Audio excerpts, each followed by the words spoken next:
அரசு அதிகாரிகள் அனைவருக்கும் வணக்கம். நான் உங்கள் பொன்வேல் பாண்டியன், நடப்பு நிகழ்வுகள் ஆசிரியர்.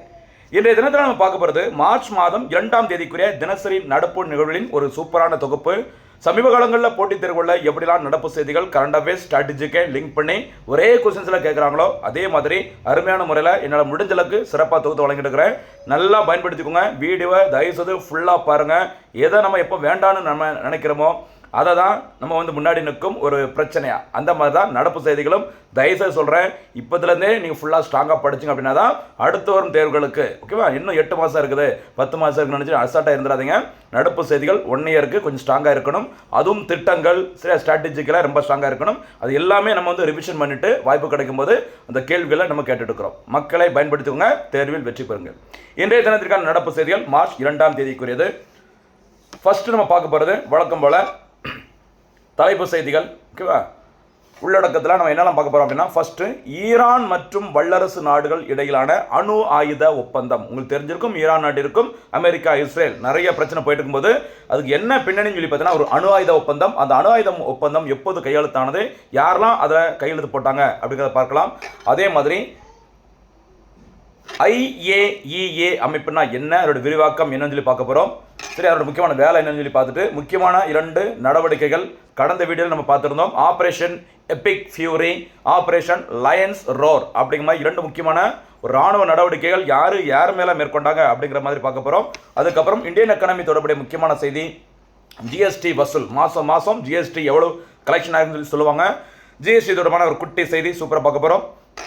அதுக்கப்புறம் ஐநா பாதுகாப்பு சபை, இன்னைக்கு நியூஸ் பேப்பரில் வந்ததுனால ஐநா பாதுகாப்பு சபை எப்போது உருவாக்கப்பட்டது, எவ்வளோ மெம்பர்ஸ், இந்தியா அதில் இருக்கிறாங்களா இல்லையா, அது எல்லாமே பார்த்துட்டு இறுதியாக சூப்பர் 6 கேள்விகள் பார்க்க போகிறோம். நடுவில் போனஸ் கேள்வியும் இருக்கும். மறக்காமல் கரெக்டாக பதில் சொல்லுங்கள். நிறையா மாணவ நண்பர்கள் சூப்பராக பதில் சொல்கிறாங்க.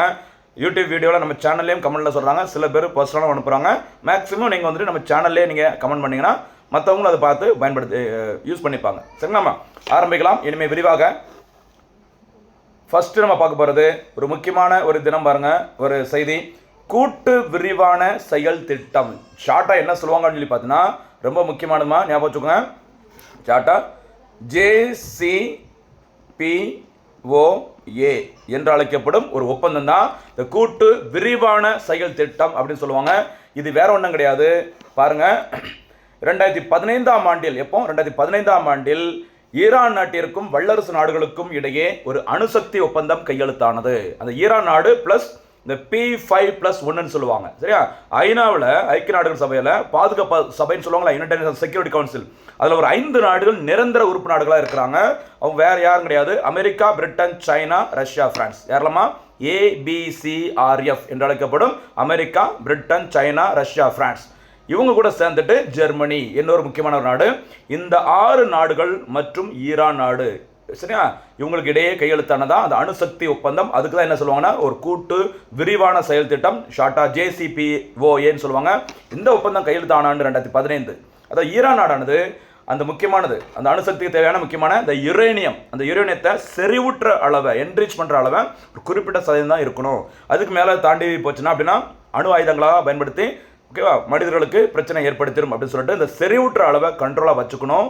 ஆக்கப்பூர்வமான விஷயங்களுக்கு தான் அந்த யுரேனியத்தை நம்ம பயன்படுத்தணும் அப்படின்னு சொல்லி அந்த ஒப்பந்தம் கையெழுத்து போட்டிருந்தாங்க. அடுத்து என்ன நடந்து சொல்லி பாருங்க. இந்த ஒப்பந்தம் 2015 கையெழுத்தானது ஜனவரி 20, 2016 முதல் நடைமுறைக்கு வந்தது. ஓகேவா, சரி, கையெழுத்திட்ட நாடுகள் ஈரான் மற்றும் P5+1. ஓகேவா, P5னா அந்த நிரந்தர உறுப்பு நாடுகள், வீட்டோ அதிகாரம் கொண்ட 5 நாடுகள் பிளஸ் ஜெர்மனி. சரிங்களா, நம்ம ஏற்கனவே சொன்னதான் யாரெல்லாம் கையெழுத்து போட்டாங்க அப்படிங்கிறத பார்த்துட்டு அடுத்தது பாருங்க. நோக்கம், ஈரானின் யுரேனியம் செறிவூட்டலை குறைத்து அணு ஆயுத உற்பத்தி திறனை தடுத்து அணுசக்தி திட்டத்தை அமைதியான வழியில் பயன்படுத்துவதை உறுதி செய்ய வேண்டும். அதுக்கு தான் இந்த ஒப்பந்தம் கையெழுத்து போட்டிருந்தாங்க. சரிங்களா, இதே மாதிரி இந்த ஈரானின் அணுசக்தி நிலையங்களை கண்காணிக்கும் அமைப்பாக எது இருக்குன்னு சொல்லியிருக்கிறாங்க, IAEA, international atomic energy agency. இதை பற்றி நான் டீட்டெயிலாக பின்னாடி பார்க்க போகிறோம், வெயிட் பண்ணி பாருங்கம்மா. சரிங்களா, ஆனால் ஈரான் அது சொன்ன மாதிரி, ஒப்பந்தத்தில் சொன்ன மாதிரி சரியாக சில விஷயங்களை ஃபாலோ பண்ணலை அப்படின்னு சொல்லிட்டு 2018ஆம் ஆண்டில் அமெரிக்காவின் அதிபராக இருந்த தற்போதைய அதிபர், சரியா, டொனால்ட் ட்ரம்ப் அவர்கள் தலைமையிலான அமெரிக்க அரசு இந்த அணுசக்தி ஒப்பந்தத்திலிருந்து நான் வெளியேறேன்னு சொல்லியிருக்கிறாங்க. எந்த வருஷம், 2018. ஓகேவா, மறக்கக்கூடாது. 2018 ரொம்ப ரொம்ப முக்கியமான ஆண்டு. சரியா, அதே மாதிரி ஜூன் 2025 சரியா, ஈரான் இஸ்ரேல் போருக்கு பிறகு அக்டோபர் 18, 2025 அன்று 10 ஆண்டுகளுக்கு பிறகு இந்த ஒப்பந்தத்தை நாங்களே முடிச்சுக்கிறோம், நீ என்னடா முடிக்கிறது டொனால்ட் ட்ரம்ப், நானே முடிச்சுக்கிறேன் அப்படின்னு சொல்லிட்டு ஈரான் அதிகாரப்பூர்வமாக இந்த அணுசக்தி ஒப்பந்தத்தை வெளியேறிட்டாங்க. இதுக்கப்புறம் தான் பிரச்சனை ரொம்ப ஹெவியாக வர ஆரம்பிச்சிருக்குது. அப்போ நீ அணுசக்தி அந்த அணு ஆயுத ஒப்பந்தத்தை வெளியில் வந்துட்டேன், அப்போ உங்கள்கிட்ட நிறைய அணு ஆயுதங்கள் இருக்குது, உலகத்தை நான் தான் என்ன பண்ண போகிறேன், காப்பாற்ற போகிறேன் அப்படின்னு சொல்லிட்டு அமெரிக்கா உள்ள இறங்கி சில நடவடிக்கைகளை மேற்கொண்டிருக்கிறாங்க. அந்த நடவடிக்கைகள் என்ன அப்படிங்கிறத நம்ம பின்னாடி பார்க்க போகிறோம். சரிங்களா? ஓகே, அதுக்கு முன்னாடி இந்த அணு ஆயுதங்கள் அணுசக்திகள்லாம் பார்த்ததுனால அது தொடர்பான அணுசக்தி தொடர்பான அணு உலைகள் தொடர்பான உலகின் தலைமை அமைப்பின் பெயர் IAEA. அப்படின்னு வருதுல, IAEA. அதோட விரிவாக்கம் கீழே இருக்கு பாருங்க, சூப்பராக ஃபோட்டோ போட்டுக்கிறாங்க. இன்டர்நேஷனல் அட்டாமிக் எனர்ஜி ஏஜென்சி, சரி, சர்வதேச அணுசக்தி முகமைன்னு சொல்லுவாங்க. சர்வதேச அணுசக்தி முகமை உருவாக்கப்பட்ட நாள் நம்ம நிறைய வாட்டி பார்த்துருக்கிறோம். ஜூலை 29, 1957. ஜூலை 29 இன்டர்நேஷனல் டைகர்ஸ் டே மறக்கக்கூடாது. சரிங்களா? 1957 இந்த IA அமைப்பு உருவாக்கப்பட்டது. இந்தியாவில் 1957 ரொம்ப முக்கியமான ஒரு ஆண்டு. தசம நாணய முறை, இந்த டெசிமல் காயினேஜ் சிஸ்டம் சொல்லுவாங்கள்ல, அது நடைமுறைப்படுத்தப்பட்டது 1957. அந்த வருஷம் தான் அந்த IAEA அமைப்பு உருவாக்கியிருக்கிறாங்க. இதனுடைய தலைநகரம் அமைந்துள்ள இடம் ஆஸ்திரியாவின் தலைநகரம் வியன்னா. சரியா? வியன்னா மறக்கக்கூடாது, ஆஸ்திரேலியான்னு போட்டுறாதீங்க, ஆப்ஷனில் இருந்து உங்களுக்கு கொடுக்கலாம். ஆப்ஷன் ஏல இது ஆஸ்திரியா, தலைநகரம் வியன்னா. இதன் தற்போது தலைவராக இருப்பவர் ரஃபேல் குராசி அவர்கள். ரஃபேல் குராசி. மொத்த உறுப்பு நாடுகளின் எண்ணிக்கை 181, மறக்காதீங்க. சரிங்களா? இது தலைமையிடம் வியன்னாவில் இருக்குது. ஒவ்வொரு கண்டங்கள்லையும் பார்த்தீங்கன்னா இதோட தலைமை ரீஜனல் ஆஃபீஸஸ் இருக்கும். ஆசியாவிற்கான இந்த IAEA அமைப்பின் அந்த ரீஜனல் ஆஃபீஸ் சரிங்களா எங்கே இருக்குன்னு பார்த்தீங்கன்னா ஜப்பான் தலைநகரம் டோக்கியோவில் இருக்குது, மறந்துடாதீங்க. சரிங்களா? கேள்விகள் எப்படினாலும் கேட்கலாம், எந்த ரேஞ்சுக்கு நானும் போகலாம், ஏன்னா காம்படிஷன் அந்தளவுக்கு ஹெவி ஆயிடுச்சு. அப்போ என்ன பார்த்துருக்குறோம், IAEA அமைப்பு 1957, ஹெட் குவார்ட்டர்ஸ் ஆஸ்திரேலியா தலைநகரம் வியன்னா, தற்போதைய தலைவர் RG ரஃபேல் குராசி, மறக்காதீங்க. சரியா? அடுத்தபடியாக நம்ம டெய்லி பார்க்க போகிறோம். இந்த ஆப்ரேஷன் டெய்லி நியூஸில் வந்துட்டு தான் இருக்கும், நீங்களும் விடாமுயற்சியாக பார்த்துட்டே இருங்க, மனசில் ஈஸியாக பதிஞ்சுட்டே இருக்கும். Operation Epic fury. சரியா? பிப்ரவரி 2026 அமெரிக்காவும் இஸ்ரேலும் இணைந்து ஈரானுக்கு எதிராக நடத்திய ஒரு கூட்டு ராணுவ நடவடிக்கைக்கு பேர் தான் ஆப்ரேஷன் எபிக் ஃபியூரி அப்படிங்கிறது. சரிங்களா? இந்த நடவடிக்கையின் மூலமாக, இந்த ஆப்ரேஷன் எபிக் ஃபியூரி மூலமாக ஈரானின் தலைமை மதகுரு என்று அழைக்கப்பட்ட அயதுல்லா அலி கமேனி அவர்கள் சரிங்களா கொல்லப்பட்டாங்க அப்படிங்கிற செய்தி தான் வந்திருக்குது. இப்போ முக்கியமான ஈரானின் முக்கியமான ஒரு தலைவர் கமேனி அவர்கள் கொல்லப்பட்டது எந்த ராணுவ நடவடிக்கை மூலமாக, ஆப்ரேஷன் எபிக் ஃபியூரி, மறக்காதீங்க. சரியா? கமேனி அவர்கள் 1989 ஆண்டு முதல் ஈரானை ஆட்சி செய்து வந்திருக்கிறாங்க. சரிங்களா? சரி, அடுத்தபடியாக ஆப்ரேஷன் லயன் ரோர். என்ன பேருமா? ஆப்ரேஷன் எபிக் ஃபியூரிங்கிறது அமெரிக்கா இஸ்ரேல் எல்லாம் சேர்ந்து பண்ணின ஒரு ராணுவ நடவடிக்கை. ஆப்ரேஷன் லயன் ரோர் சரி அல்லது ஆப்ரேஷன் கர்ஜிக்கும் சிங்கம் அப்படிங்கிறது ஈரான் நாட்டின் மீது இஸ்ரேல் மேற்கொண்ட ராணுவ நடவடிக்கையின் பெயர், மறக்காதீங்க, ரொம்ப ரொம்ப முக்கியமானது. சரியா? இந்த இடத்துல மறுபடியும் ஞாபகப்படுத்த விரும்புகிறேன், ஈரானில் இருக்கிற இந்தியர்களை மத்திய அரசு இந்திய அரசு பத்திரமாக மீட்டு கொண்டு வந்தாங்க. அந்த மீட்பு பணிக்கு வச்ச பேர் ஆப்ரேஷன் சிந்து. அதே மாதிரி இஸ்ரேலில் இருக்க இந்தியர்களை மத்திய அரசு பத்திரமா மீட்டு கொண்டு வந்தாங்க, அதுக்கு வச்ச பேர் ஆப்ரேஷன் அஜய், மறக்காதீங்க. சரிங்களா?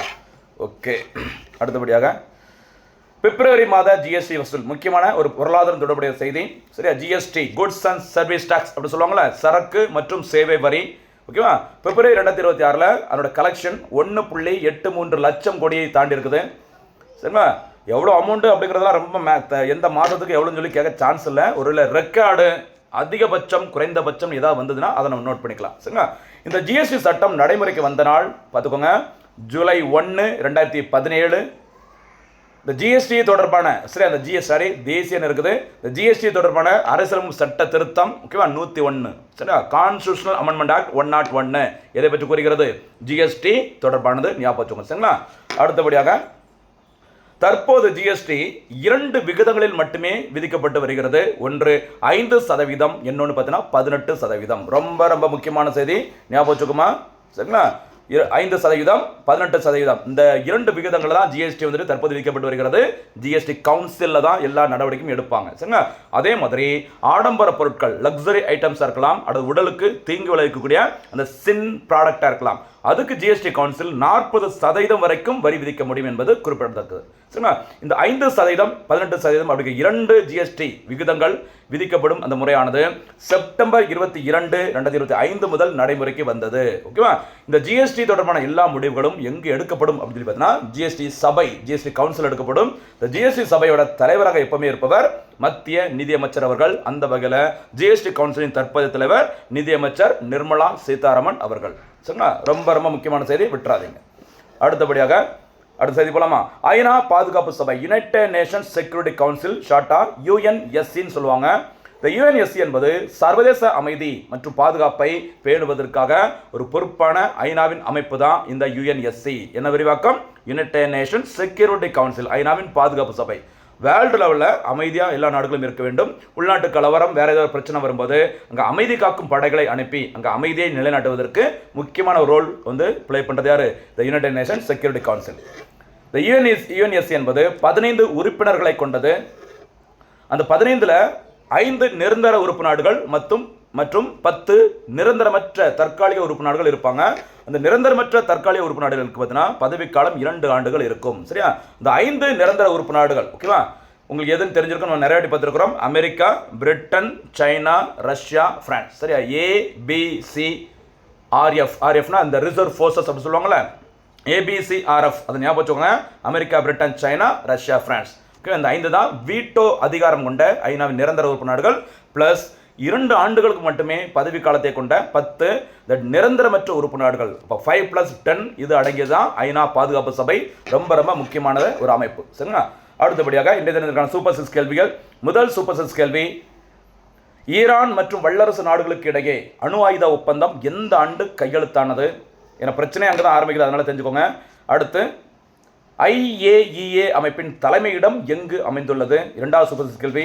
மூன்றாவது சூப்பர் 6 கேள்வி, ஆபரேஷன் எபிக் ஃபியூரி மற்றும் லயன்ஸ் ரோர் என்பது எதனுடன் தொடர்புடையது? நேற்றைய வீடியோவில் கேட்டுக்கிறேன், இன்றைக்கும் சொல்லுங்கள். இன்னும் கொஞ்ச நாளைக்கு இது நியூஸில் வந்துட்டு தான் இருக்கும், ரிவிஷன் பண்ணிக்கோங்க. அடுத்து, ஜிஎஸ்டி சட்டம் எப்போது நடைமுறைக்கு வந்தது? 4வது சூப்பர் 6 கேள்வி. 5வது சூப்பர் 6 கேள்வி, ஜிஎஸ்டி தொடர்புடைய இந்திய அரசியலமைப்பின் சட்ட திருத்தம் எது? எத்தனையாவது சட்ட திருத்தம்? 6வது மற்றும் இறுதி சூப்பர் 6 கேள்வி, ஐநா பாதுகாப்பு சபையில் உள்ள மொத்த உறுப்பினர்களின் எண்ணிக்கை எத்தனை? கரெக்டாக இதற்கான பதிலை நல்லா சொல்லுங்கள். என்னால் முடிஞ்ச அளவுக்கு சிறப்பான முறையில் தொகுத்து வழங்கிட்டு இருக்கிறேன். மக்களே, நீங்கள் வீடியோ தயவுசெய்து ஃபுல்லாக பாருங்கள். மறுபடியும் சொல்கிறேன், நோட்டு போட்டு எழுதுங்க. அப்போ தான் ஃபியூச்சரில் நீங்கள் ரிவிஷன் பண்ணதுக்கு ஓகே உங்கள் ஃப்ரெண்ட்ஸ் கூட டிஸ்கஸ் பண்ணி மாற்றி கேள்விகள் கேட்கும்போது ரொம்ப ஈஸியாக தேர்வுகளில் வெற்றி பெற முடியும். மீண்டும் சந்திக்கலாம். நன்றி, வணக்கம்.